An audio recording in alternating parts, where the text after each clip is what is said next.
Roy Erdenhill at the Neptune Stadium. Macaish Kings 3. Standing alongside James Donkey O'Connell. The joke.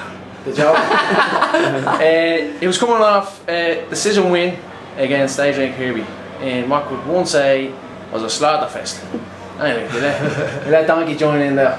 Yeah. Tell us your thoughts going into this fight first. The last fight, it bugged me because I got busted. Adrian was a good counter puncher and he cut me inside my mouth bad in the last fight, and my gum shield was a shit shock doctor's gum shield, so every time I go to jab out it fell out my mouth, and I got a pint ducked off me and ended up losing the fucking fight. But I thought it was hard done by, but then I looked back at the fight and I could see if it was me and I was watching two other guys and the lad's gum shield get falling, I'd be like, fucking take a pint off me, you know.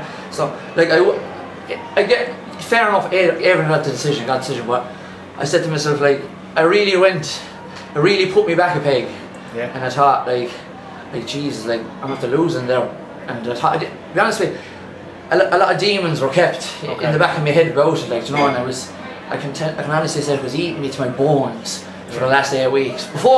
Since I lost to Adrian, it ate me to the bones and just drove me and said, what do you want to do? You want to go back and do it? You want to go back and fight, or you want to pack it in, or like, is there time up? I said, no, it's not. I'm not leaving it at that. So I had to come back, and I watched the fight back. Thought, can't stand with Adrian. Adrian's a cracker of a puncher, cracker of a counter puncher. As you see there tonight, I was throwing punches but backing off, waiting for him to come in and countering him, and it worked. Work a cotton one skin and 8 counted. A lucky punch more than that, like, but he still caught me with punches. He still rocked me. I know I was putting up my hands and. Was that the game plan coming in? Just watching that counter? It was watch the counter, lure him into the counter. Yeah. That was the game plan. Just to lure him into the counter, because he was counter punching me. If you look at the last fight, I was stood in front of him, and all Adrian wanted to do was put out his hand and he would hit me. Yeah. You know, I wasn't moving. I was just standing. As far as how are you going to take the fight to him? Because now coming off that loss, going into this fight, were you going to put the pressure on in a way that, like, I'm not leaving? I said I'd start like I did the last time, but pick it up as we go. Yeah. Like, I was more listening to my corner. I wasn't listening to my corner last time. I was hell bent in my madness in my head, thinking I was going to do it myself. I need to be listening to you. I know what I'm doing. I'm here long enough. But no, it took me back a peg. It showed that you can always learn. Like, you have to learn from your mistakes. And I honestly think, like, Adrian was a great champion. He brought out the best champion in me. Yeah. He made me come back stronger. Like, and I could have went off and had another fight with another guy, and the same thing could have happened. I don't know. You just don't know in this game. So coming out to the third, you dropped him. Just the bell went just at the second, and you took the 8 count. Coming out to the third, what was on the mind? It was like, don't jump on him, because he would get you. The leg was there. The leg was there. His leg was hurt, but he's a tough guy. Yeah. He was waiting for me. Like, I knew his leg was sore. I was after catching him with the hook, and I think I caught him with the hook more than like because his leg was sore. Yeah. You know, he was thinking about his leg, and then he got caught with the hook, like, so. It's a game of chess, really, isn't it? Was it you being you, or was it you feeling you won the fight that brought it down? Let's just say the Joker. Because at one stage I just looked at you, there's blood all over your face, and you're just screaming at him. So I'm saying, what the hell? Is it Donkey being Donkey, or was it you just feeling? That's me. That's me.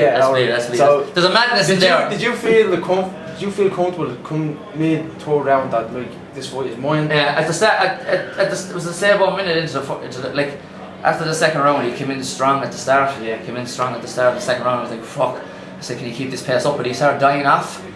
I think it was hurting with the low kicks. He caught him with the hook. Yeah. And he went down. It was a shock more than me that he went down with the hook, because I hit that guy with that hook, same hook, about 100 times in the drawing fight, and he didn't budge. He stayed there. So he's a hard boy. But down to the end, I just said, when he was catching with these big punches, and I knew he was looking for a finish. Like, I said, no, I want it more. I want to win this. Like, I don't care. My head could be falling off. I'm still going to fight. You know. You certainly look like you were enjoying yourself. Yeah, I did enjoy it. It was all smiles, and you could see the joke. You look for the name. I'm thinking like Donkey, Jokey, or Donkey and Joker. You just call you Jokey from now. Yeah, joking, some joke. Congratulations on your winning tonight. Absolutely. Another performance of the night, I'd say. Fight of the night, mate. Definitely fight of the night. The place is on. But that's what I'm here to do. I don't care. You deliver every time. As long as I'm here to entertain, and that's all I want to do. Winning and losing, as long as you get in and you perform, that's the main thing. Winning and losing, winning's a bonus. Losing it kills you inside. Yeah. But it's when you perform, when you look back in the fight, even when you lose, you look back in the fight and you think it's a great fight, you think, jeez, I am improving. You can see your faults and stuff, you can see yourself improving. But hopefully now we'll see what rolls next. What comes next for Donkey? For the Joker. One of us, the split personality. Ace King Street, the champ. Congratulations, man. Thanks, lads. Thanks a million.